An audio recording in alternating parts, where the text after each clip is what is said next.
ಸುಮತಿ ಒಳವು ಎಂಬ ಮಲಯಾಳಂನಲ್ಲಿರುವ ಮೂವಿ ನಾವು ಕೆಲವೊಮ್ಮೆ ನೋಡಿರ್ಬೋದು. OTT ಬಂದಿದೆ, ಸೆಪ್ಟೆಂಬರ್ 7ರಂದು ರಿಲೀಸ್ ಆಗಿದೆ. ಆದರೆ ಇದೊಂದು ರಿಯಲ್ ಸ್ಟೋರಿ ಆಗಿದೆ.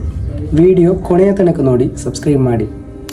ಸುಮತಿ ತಿರುವು ಅಥವಾ ಸುಮತಿಯನ್ನು ಕೊಂದ ತಿರುವು ತಿರುವನಂತಪುರಮಲ್ಲಿರುವ ಪಾಲೋಡ್ ಮೇಲ್ಮೋಡ್ ಎಂಬ ಪ್ರದೇಶದಲ್ಲಿರುವ ಒಂದು ಎಸ್ ಆಕಾರವಿರುವ ರಸ್ತೆಯಾಗಿದೆ. ಮತ್ತೆ ಸುಮತಿ ತಿರುವು ಎಂದು ಪ್ರಸಿದ್ಧವಾದದ್ದು.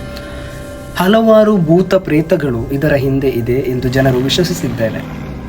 ಹಿಂದಿನ ಕಾಲದಿಂದಲೇ ಯಾರಾದರೂ ಮಧ್ಯರಾತ್ರಿ ಕಾರಿನಲ್ಲಿ ಹೋಗಬೇಕಾದರೆ ಕಾರಿನ ಇಂಜಿನ್ ಆಫ್ ಆಗುತ್ತಿತ್ತು. ಅಲ್ಲದ್ರೆ ಬೈಕಲ್ಲಿ ಹೋದರೆ ಬೈಕ್ ಎಲ್ಲಿಯೋ ಹಾರಿ ಹೋದ ಹಾಗೆ ಮಾಯೆ ಎಂಬ ಹಾಗೆ ಆಗುತ್ತಿತ್ತು. ಏನೋ ಬಿಳಿ ವಸ್ತ್ರ ಧರಿಸಿ ಕೂದಲು ಬಿಚ್ಚಿ ನಡೆಯುವ ಭೂತ, ಸುತ್ತಲೂ ಕಣ್ಣಲ್ಲಿ ಜ್ವಾಲಾಮುಖಿ ಇರುವ ನಾಯಿಗಳು, ಇದೆಲ್ಲವೂ ರಾತ್ರಿ ಸಮಯದಲ್ಲಿ ಹೋಗುವವರಿಗೆ ಕಾಣಿಸುತ್ತಿತ್ತು. ಜನರು ಅಷ್ಟಕ್ಕೂ ಭಯಪಟ್ಟು ರಾತ್ರೋರಾತ್ರಿ ಹೊರಗೆ ಹೋಗುವುದನ್ನೇ ನಿಲ್ಲಿಸಿದರು. ಆದ್ರೂ ಈ ಸುಮತಿ ಯಾರು? ಒಂದು ಬಡ ಕುಟುಂಬದಿಂದ ಬಂದ 22 ವರ್ಷದ ಹುಡುಗಿಯಾಗಿದ್ದಾಳೆ ಸುಮತಿ. ಅವಳು ತಾಯಿ ಅಕ್ಕಿ ಮಾರಾಟ ಮಾಡಿ ಸುಮತಿಯನ್ನು ನೋಡುತ್ತಿದ್ದಳು. ಇಂತಹ ನೆರೆಮನೆಯಲ್ಲಿ ಹೊಟ್ಟೆಪಾಡಿಗೆ ಬೇಕಾಗಿ ಸುಮತಿ ಕೆಲಸ ಮಾಡಲು ಹೋಗುತ್ತಿದ್ದಳು. ಆ ಸಂದರ್ಭದಲ್ಲಿ ಸಾಹುಕಾರನ ಮಗ ರತ್ನಾಕರನಿಗೆ ಈ ಸುಮತಿ ಮೇಲೆ ಬಹಳ ಪ್ರೀತಿ ಹುಟ್ಟಿತು. ಸ್ವಲ್ಪ ದಿನ ಕಳೆದ ನಂತರ ಸುಮತಿ ಮದುವೆಯಾಗದೆ ಗರ್ಭಿಣಿಯಾದಳು. ಈ ವಿಷಯ ತಿಳಿದ ರತ್ನಾಕರನಿಗೆ ಕೇವಲ ಮನೆ ಕೆಲಸದವಳನ್ನು ನಾನು ಹೇಗೆ ಮದುವೆಯಾಗಲಿ ಎಂದು ಚಿಂತಿಸಿ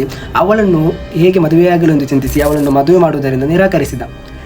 ಬೇಸರಗೊಂಡ ಸುಮತಿ ಈ ವಿಷಯವನ್ನು ಊರಿಗೆ ಹೇಳಿದಳು. ಅದು ಊರಿಡಿ ಹರಡಿತು. ರತ್ನಾಕರನಿಗೆ ಒಂದು ಕೆಟ್ಟ ಹೆಸರು ಬಂತು. ಈ ವಿಷಯವನ್ನು ಅರಿತ ರತ್ನಾಕರ ಮತ್ತು ಅವನ ತಂದೆ ಒಂದು ಉಪಾಯವನ್ನು ಹೂಡಿದರು. 1953 ಜನವರಿ 27 ಮಂಗಳವಾರ ರತ್ನಾಕರ ಅವಳ ಮನೆಗೆ ಹೋಗಿ, ನಾನು ಮಾಡಿದ್ದು ತಪ್ಪಾಯಿತು, ನಾವು ಬೇರೆ ಎಲ್ಲಿಗಾದರೂ ಹೋಗಿ ಸಮಾಧಾನವಾಗಿ ಜೀವಿಸುವ ಎಂದು ಹೇಳಿದ. ಅವನ ಮಾತು ಕೇಳಿ ಸುಮತಿ ಇವನೊಡನೆ ಹೊರಟಳು. ಹಾಗೆ ಅಂಬಾಸೆಡರ್ ಕಾರ್ ಮುಂದೆ ಹೋಗುತ್ತಿದ್ದಂತೆ ದಾರಿ ಮಧ್ಯೆಯಿಂದ ತನ್ನ ಗೆಳೆಯ ರವೀಂದ್ರ ಹತ್ತಿದ. ಕಾರು ಸ್ವಲ್ಪ ಚಲಿಸುತ್ತಿದ್ದಂತೆ ರತ್ನಾಕರ ಮತ್ತು ರವೀಂದ್ರ ಇಬ್ಬರು ಏನೋ ಮಾತನಾಡುತ್ತಿದ್ದರು. ಅದಲ್ಲದೆ ಅದು ಒಂದು ಕಾಡಿನ ದಾರಿಯಲ್ಲಾಗಿತ್ತು ಹೋಗುತ್ತಿದ್ದದ್ದು. ಆಗ ಸುಮತಿಗೆ ತಿಳಿಯಿತು, ಇವರು ನನ್ನನ್ನು ಕೊಲ್ಲಲಿಕ್ಕೆ ಕೊಂಡೊಯ್ಯುತ್ತಿದ್ದಾರೆ ಎಂದು. ಕಾರು ಮುಂದಕ್ಕೆ ಹೋಗುತ್ತಿದ್ದಂತೆ ಅವರಿಬ್ಬರು ಕಾರಿನಿಂದ ಜಿಗಿದರು. ಏನೋ ಸ್ವಲ್ಪ ಗಾಯ ಆಯಿತು ಅಷ್ಟೇ. ಆಗ ಹಿಂದಿನಿಂದ ಅವರಿಬ್ಬರು ಸುಮತಿಯನ್ನು ಕೊಲ್ಲಲು ಆಯುಧಗಳನ್ನು ಕೊಂಡು ಬರುತ್ತಿದ್ದರು. ಸುಮತಿ ಅವರನ್ನು ಹೆದರಿ ಅಲ್ಲಿಂದ ಓಡಿದಳು. ಆದರೆ ಒಂದು ತಿರುವು ಬಂದಾಗ ಅವಳು ನೆಲಕ್ಕೆ ಆಯಾಸಗೊಂಡು ಬಿದ್ದಳು. ರತ್ನಾಕರ ಮರದ ಬಳ್ಳಿಯಿಂದ ಅವಳ ಕೈಕಾಲುಗಳನ್ನು ಕಟ್ಟಿ ಹಾಕಿದರು. ನಂತರ ಚಾಕು ಹಿಡಿದು ಅವಳ ಹತ್ತಿರ ಬರುವಾಗ, ನನ್ನನ್ನು ಕೊಲ್ಲಬೇಡಿ, ಹೊಟ್ಟೆಯಲ್ಲಿ ಮಗುವಿದೆ, ಕರುಣೆ ತೋರಿಸು ಎಂದು ಕೇಳಿದಾಗ ಅವರು ದಯೆ ತೋರಿಸದೆ ಅವಳ ಕತ್ತನ್ನು ಚಾಕುವಿನಿಂದ ಮುರಿದು ಕೊಂದು ಹಾಕಿ ಅಲ್ಲಿಂದ ಓಡಿದರು. ಸ್ವಲ್ಪ ದಿವಸ ಆಗುವಾಗ ಸೌದಕಟ್ಟು ಕೊಂಡು ಹೋಗುತ್ತಿದ್ದ ಒಂದು ಗುಂಪಿಗೆ ಆ ಶವ ಶರೀರ ಸಿಗುತ್ತದೆ. ಅವರು ಈ ವಿಷಯವನ್ನು ಪೊಲೀಸರಿಗೆ ತಿಳಿಸುತ್ತಾರೆ.